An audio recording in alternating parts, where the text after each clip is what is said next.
Hello दोस्तों, anime time में शुरू करते हैं Solo Leveling episode number 12। Episode की शुरुआत में जिंगू का टेलीपोर्ट होने वाला स्टोन हाथ से छूट चुका है। अब वो तहखाने के बाहर नहीं जा सकता। जिंगू कहता है अगर मुझे जिंदा रहना है तो इन सभी को खत्म करना होगा। जिंगू उन सिपाहियों को एक एक करके मारते ही जाता है और उसकी थकान तेजी से बढ़ने लग जाती है। फिर भी जिंगू सिपाहियों पर अटैक करते ही जाता है। सिपाहियों से लड़ते लड़ते उसका हाथ जख्मी हो जाता है और उसकी थकान ज्यादा होने से वो रुक जाता है। तभी पीछे से जिंगू को आवाज आती है, ये सबसे ज्यादा कमजोर हंटर है। फिर एक सिपाही उस पर वार कर देता है। वहीं उसे किम की आवाज सुनाई देती है।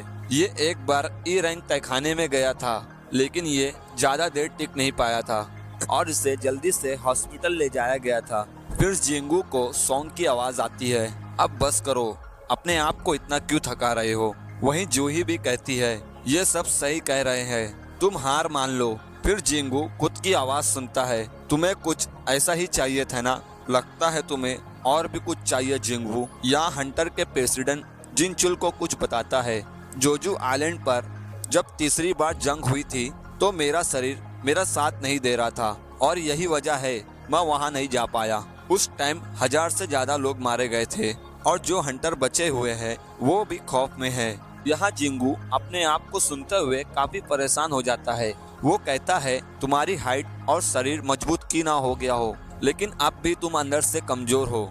फिर एक सिपाही जिंगू पर वार कर देता है। फिर वो कहता है यह ई रैंक हंटर हमेशा से ही कमजोर ही था और एक सिपाही जिंगू का सर पकड़कर जमीन पर टकरा देता है। फिर जिंगू आवाज सुनता है, तुम अब भी बहुत कमजोर हो, तुम्हारा ही घमंड तुम्हें मौत के कितने नजदीक ले गया है और ये बहुत बड़ी गलती है।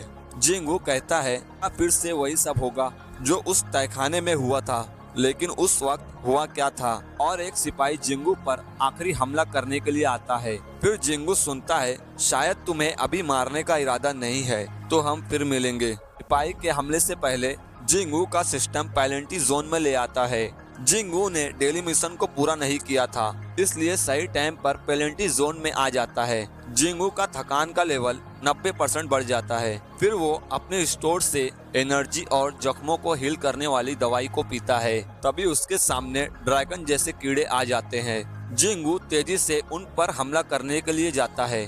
जिंगू हमला करते हुए सोचता है इस वक्त मैं बच गया, लेकिन मैं उससे फिर से मिलूंगा। जिंगू उन पर तेजी से हमला करते ही जाता है। अगला सीन यहाँ जिन्हा का दिखाया जाता है, जो जिंगू का इंतजार कर रही होती है। वो काफी देर से घर पर नहीं आया था। फिर यहाँ जिंगू सभी को मार देता है और उसका लेवल अप भी हो जाता है। उसकी थकान और उसका जख्म भी भर जाता है। जिंगू के टाइम के खत्म होने की वजह से सिस्टम के स्टोर से तलवार खरीदता है और उसके हाथ में एक स्टोन होता है जो इग्रिस को मारकर उसे मिला था।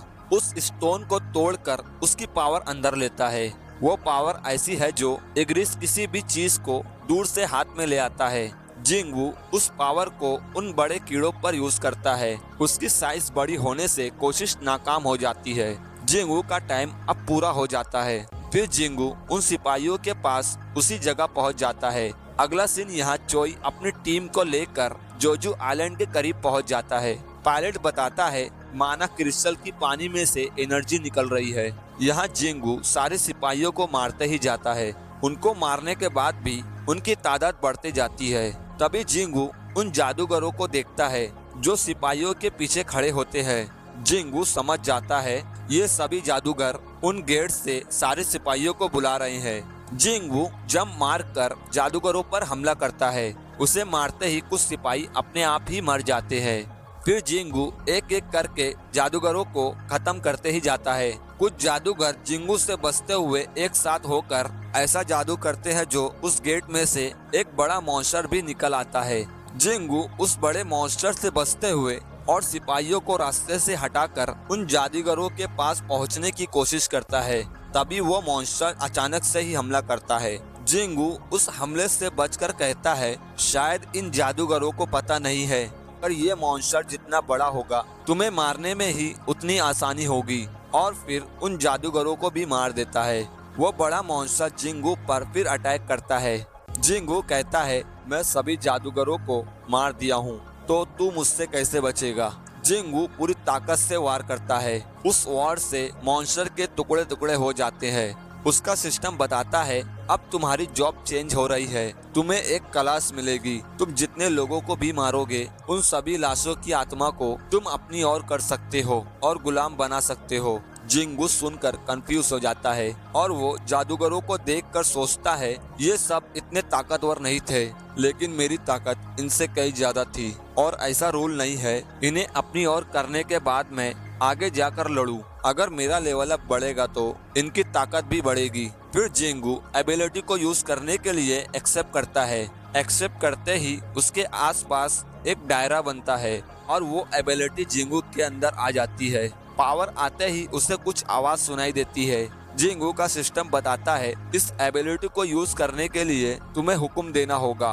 वहाँ सारे सिपाही जो मारे गए थे, जिंगू उन्हें उठने के लिए कहता है। वो सारे सिपाही और जादूगरों के शैडो बाहर निकल आती है। सिस्टम बताता है ये ऐसी स्किल है जो किसी की भी शैडो को खींचकर बाहर निकाल सकती है। तभी जिंगू को इग्रिस के बारे में याद आता है। जिंगू इग्रिस के नजदीक आकर उसे भी उठने के लिए कहता है। जिंगू के बोलने से इग्रिस नहीं उठता और उसका एक चांस खत्म हो जाता है। फिर जिंगू एक और बार जागने के लिए कहता है। इग्रिस अंदर से ही एक डार्क एनर्जी निकालता है, तब भी उसकी शैडो बाहर नहीं निकलती। जिंगू इग्रिस से कहता है तुम यहाँ किसका इंतजार कर रहे हो? यहाँ कोई राजा भी नहीं है। तुम्हें तो ये भी नहीं पता वो कब वापस आएगा। तुम एक योद्धा से बढ़कर हो। क्या तुम अपने दुश्मनों को अपनी तलवार की धार और अपना हुनर नहीं दिखाना चाहते? तुम उस आदमी की हिफाजत करो जो तुम्हारे सामने खड़ा हुआ है।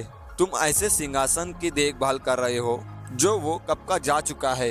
अगर तुम्हें किसी की हिफाजत करना ही है तो मैं तुम्हारे सामने खड़ा हूँ। क्या तुम मेरे साथ आना चाहोगे? जिंगू एक आखिरी बार निकलने के लिए कहता है और आखिरकार इग्रिस बाहर निकल आता है। जिंगू उसे वही नाम देता है। उसके निकलते ही जिंगू काफी खुश हो जाता है। जिंगू उसे वही नाम देता है, इग्रिस। इग्रिस जिंगू के सामने जाकर अदब से बैठ जाता है। वहीं सारे सिपाही भी बैठ जाते हैं। जिंगू सभी को देखकर कहता है तुम सभी लोग अब मेरे साथ हो। और ये एपिसोड यहाँ खत्म हो जाता है। जिंगू के पास ऐसी एबिलिटी आ गई है जो किसी हंटर के पास नहीं है। दूसरे सीजन में इस एबिलिटी को देखने में काफी मजा आने वाला है। तो देखते रहना सोलो लेवलिंग। और हाँ, चैनल पर नए हो तो सब्सक्राइब करना और लाइक करना। हाँ तो चलो, गुड बाय।